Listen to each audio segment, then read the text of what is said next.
Hello, everybody out there. Welcome to another great episode of the Gridiron Glory podcast here with Tad and Will. We're here to bring you extensive, inclusive coverage of all 32 teams throughout the league all season long. We're here to talk to you about a game that took place in week 11 between the Indianapolis Colts and the New York Jets. The Colts win this game 28-7. It was pretty close. It was pretty dicey. Honestly, for a better part of this game, you kind of maybe felt like the Jets potentially could have pulled it out, but I mean, just at the end of the day, first of all, Ted, we're talking about the New York Jets right now. What is your take on their firing of the GM? I mean, it's been a very disappointing run for the New York Jets the past several years.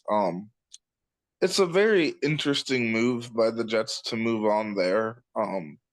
It's not like this guy didn't give them a lot of quality draft picks. I mean, he drafted Breece Hall, one of the better running backs in the league. He drafted Sauce Gardner, one of the better defensive players in the league, Will McDonald, Garrett Wilson. So I mean, he's built some pieces. It's just the cohesion just hasn't been there.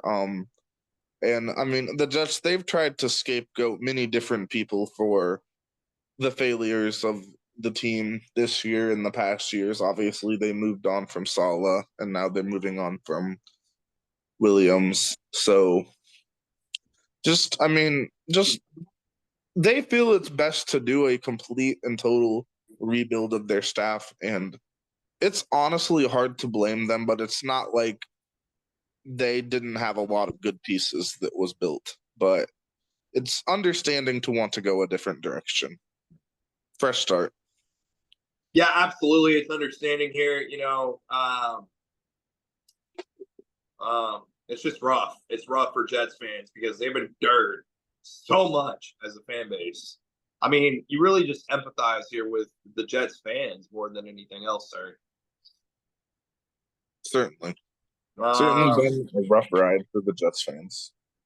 So, Aaron Rodgers, a very brutal fizzling out to the end of his career, it seems. So, yeah, but the game itself, this was a game. Anthony Richardson. The Colts decided to give him another chance. 20-30, a touchdown, no interceptions, and obviously, the touchdown did come. He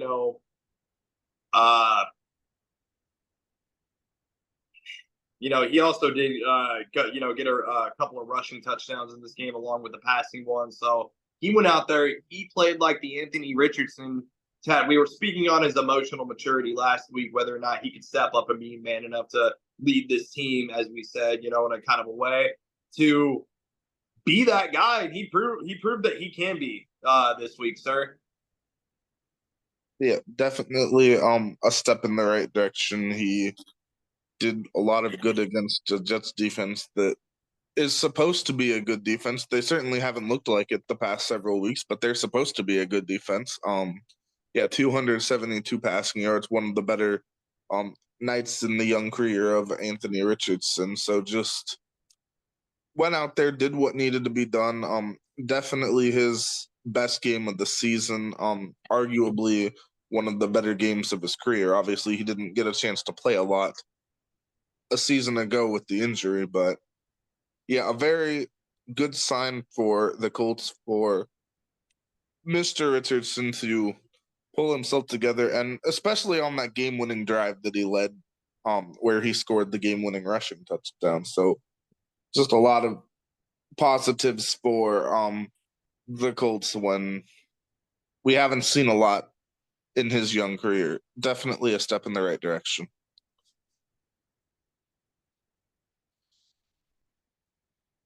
Yeah, definitely a step in the right direction for sure. He definitely made some big time plays, big time throws. I mean, the Colts were down, 27-22 with less than 2 minutes left. And what you were really at, I mean, we talked about the leadership. We talked about, the emotional maturity of Anthony Richardson. Less than a minute left.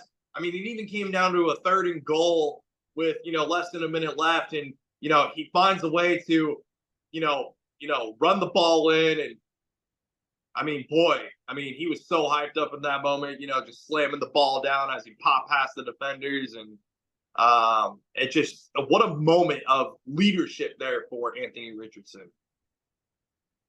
Yes, definitely a big moment for Anthony Richardson. Like we said, it's what you need to see from him to prove that he can take the next step, and he did. I mean, he connected with his receivers. He got Josh Downs involved. He got Pittman involved. Even had Yes. one play to Adonai Mitchell, the rookie. So trying to get him a little more involved still, but did have that one key connection.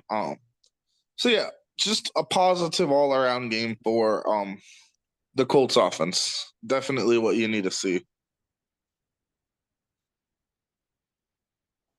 Yeah, and the Colts defense too. I mean, obviously you got the guys like DeForest Buckner and everything, but to me, the defensive player that really stood out to me in this game was Kwity Paye out of Michigan. Yeah, Tad. In this game, he had seven. He had a shoot. Sorry, he had 7 tackles, 2 sacks, and a forced fumble. So he definitely went out there and did some pretty good things, sir. Yes. Yes, he definitely did a lot of good things. The 3rd-year cornerback, I'm sorry, the 3rd-year defensive end out of Michigan. I misspoke there. But yeah, he's in his 4th season now, I should say. 5.5 sacks on the year, so he's definitely showing some potential. And I also want to give a quick shout out, sorry, to Leatu Latu, the rookie out of UCLA, three tackles and a sack as well. So yes, he's definitely been a positive piece for the Colts, the rookie defensive end. Yeah, he's been a good piece, a breakout player. Already 3 sacks, 2 forced fumbles in his young career, and this is a player that can only get better. A lot of veterans on this defensive front 7, especially the line. You'd think of guys like DeForest Buckner that can sort of like build these players up to be even better than what we're seeing now. and then of course Matt Gay going out there and doing his job, and obviously the score doesn't happen the way it does if he doesn't go out there and do his job, including a 56-yard long field goal at one point. And yes, Tad, where would you rank Matt Gay amongst the starting kickers in the NFL? I mean, he's definitely behind Chris Boswell. After what we've seen from him this year, just having an incredible year.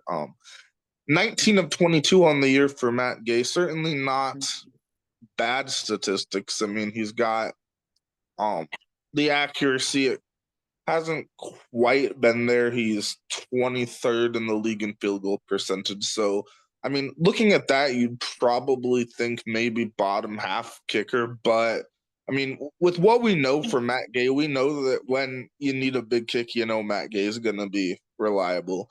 So I don't really think he's a bottom half kicker. I think he's more maybe average, slightly above average. But, I mean, looking at the fact that he's missed 3 field goals already this year, the numbers speak for themselves there.